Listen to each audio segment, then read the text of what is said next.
কুঁৱৰীটোল হাটপৰ জখলাবন্ধাৰ মাজেৰে যাব লাগিব 4 লেনযুক্ত ৰাষ্ট্ৰীয় ঘাইপথ। অন্য দিশেৰে 4 লেনযুক্ত ৰাষ্ট্ৰীয় ঘাইপথ নিয়াৰ চৰকাৰৰ যি কৌশল সেয়া কোনোপধ্যে মানি লোৱা নহ'ব। জখলাবন্ধাৰে 4 লেনযুক্ত ৰাষ্ট্ৰীয় ঘাইপথ নগলে কাজিৰঙাৰ বনৰীয়া জীৱ-জন্তুৰ মুক্ত বিচৰণস্থলী হ'ব জখলাবন্ধাৰ লগতে কলিয়াবৰৰ বিভিন্ন অঞ্চল।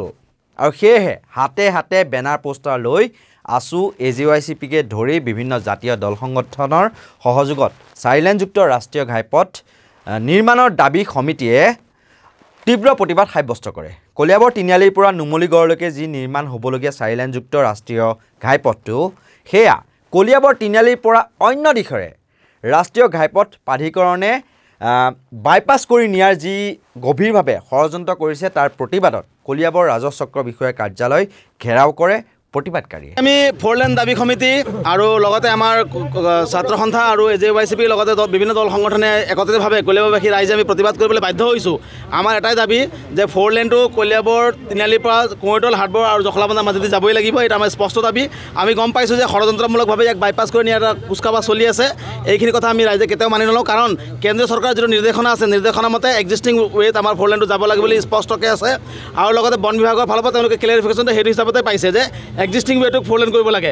কিন্তু এতিয়া তাৰ পিছতো আমাৰ ৰাজহুৱা শুনানি হৈছে। ৰাজহুৱা শুনানিত প্ৰায় 10,000 মানুহ গোট খাই পেলাই হাটবৰ নাট্য সমাজত আমাৰ স্পষ্টকৈ আমাৰ কেন্দ্ৰীয় মন্ত্ৰী কেশৱ মহন্ত মহোদয়ৰ উপস্থিতিত সকলোৱে একমুখে কৈছে যে 4 লেনখন মানে জখলাবন্ধাৰ মাজেদি যাব লাগিব কুঁৱৰীটোল হাটবৰ হৈ। কিন্তু তাত আমাৰ মন্ত্ৰী মহোদয়ে কৈছিলে যে ৰাইজে বিচৰা ধৰণে হ'ব।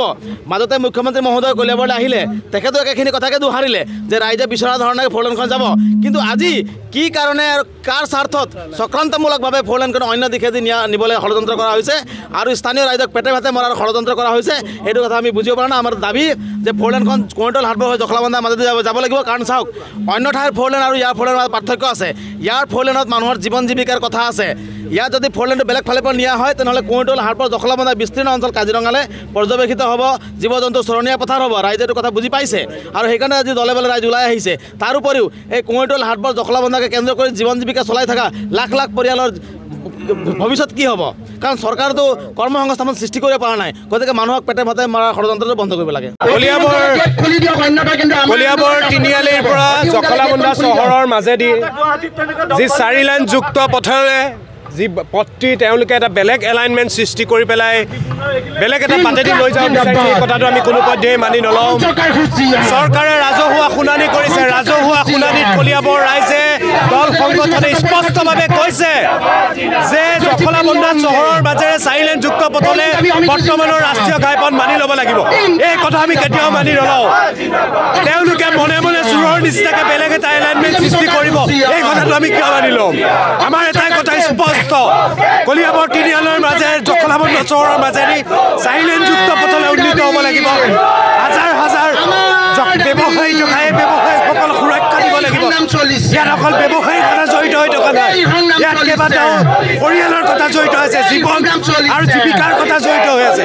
গতিকে এই কথাটো আমি চৰকাৰক স্পষ্টভাৱে ক'ব বিচাৰোঁ যে কলিয়াবৰ তিনিআলিৰ পৰা জখলাবন্ধা চহৰৰ মাজেদি এই বৰ্তমানৰ থকা 715 নং ৰাষ্ট্ৰীয় ঘাইপথ 4 লেনযুক্ত পথলৈ উন্নীত হ'ব লাগিব। অসম জাতীয়তাবাদী যুৱ ছাত্ৰ পৰিষদ কলিয়াবৰ জিলা সমিতি কলিয়াবৰ কেন্দ্ৰীয় ছাত্ৰ সন্থাই 2008 চনৰ পৰাই 4 লেনযুক্ত পথটো কলিয়াবৰ তিনিআলিৰ পৰা নুমলীগড়লৈকে লাগে বুলি কৈ আহিছোঁ। আৰু আজি 2 বছৰ আমি প্ৰতিবাদ কৰি আহিছোঁ। ৰাজহুৱা সভাত আমি কৈ আহিছোঁ, 4 লেন দাবী সমিতিৰ লগত আমি কৈ আহিছোঁ যে আমি কলিয়াবৰ তিনিআলিৰ পৰা নুমলীগড়লৈকে 4 লেনযুক্ত পথটো জখলাবন্ধা টাউনৰ মাজেদি লাগে। কিন্তু কি কাৰণত কি স্বাৰ্থত কলিয়াবৰ তিনিআলিৰ পৰা ৰাজপথটো বাইপাছ কৰি নিবলৈ ওলাইছে, এই কথাবিলাকৰ প্ৰশ্ন আছে। আৰু তাৰোপৰি যে এতিয়ালৈকে বৰ্তমান সময়লৈকে ৰাজহুৱা হোৱা নাই এই কথা বতৰাবিলাক, ৰাজপথটো কোন দিশে যাব আৰু গোপনীয়ভাৱে তেওঁলোকে কি কাৰণত ছাৰ্ভে চলাইছে, এই কথাবিলাকৰ প্ৰশ্ন আছে। গতিকে আমি ক'ব বিচাৰিছোঁ এই ছাৰ্ভে বন্ধ কৰক। বৰ্তমান সময়লৈকে ৰাজহুৱা হোৱা নাই, ৰাজহুৱা একো হোৱা নাই যে কোন পালেদি যাব।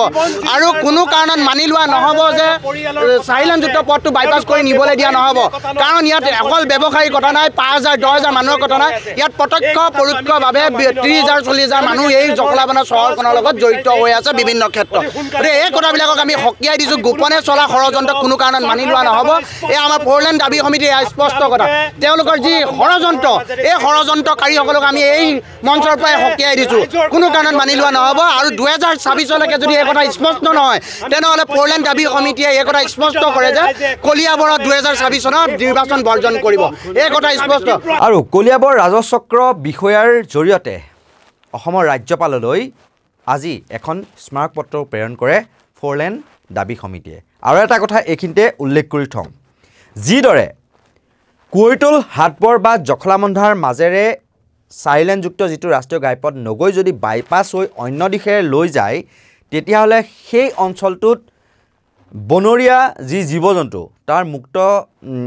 বিচৰণস্থলীলৈ পৰিণত হ'ব যাৰ ফলত মানুহৰ মাজত আতংকৰ সৃষ্টি হ'ব পাৰে আৰু এতিয়াও বহুতো জীৱ জন্তু আহেই সেই অঞ্চলটো দেখা দিয়ে বাঘেই হওক হাতীয়ে হওক বনৰীয়া মহেই হওক গঁড়েই হওক সেয়া কলিয়াবৰৰ বিভিন্ন অঞ্চলত কাজিৰঙাৰ পৰা ওলাই অহা সেইবিলাক দেখিবলৈ পোৱা যায় বিচৰণস্থলী দেখিবলৈ পোৱা যায় তাৰ সমান্তৰালকৈ কিন্তু আৰু এটা দিশ আছে যদিহে বাইপাছ হৈ যায় যিসমূহ বাহন আচলতে জখলাবন্ধাৰ মাজেৰে গৈছিল জখলাবন্ধাৰ যি 24 ঘণ্টা খোলা ৰখা হোটেল আছে সেই হোটেল ব্যৱসায়ীবিলাকক কি হ'ব বা হোটেলৰ লগত জড়িত সন্মুখৰ যিসমূহ পাণ দোকান বা আজি আত্মনিৰ্ভৰ অসমৰ কথা কয় এইজন মুখ্যমন্ত্ৰী ডক্টৰ হিমন্ত বিশ্ব শৰ্মাই বা মোদীয়েও আত্মনিৰ্ভৰ ভাৰতৰ কল্পনা কৰে বা কথা কয় কিন্তু তেনে সময়তে যদি সেইফালে যদি ফ'ৰলেনটো নাযায় তেতিয়া সেই যিখিনি আচলতে দোকানী বা হোটেলৰ মালিকেই হওক বা কৰ্মচাৰীয়ে হওক আজি তেওঁলোকক কিন্তু পেটে ভাতে মৰা হ'ব বুলি আজি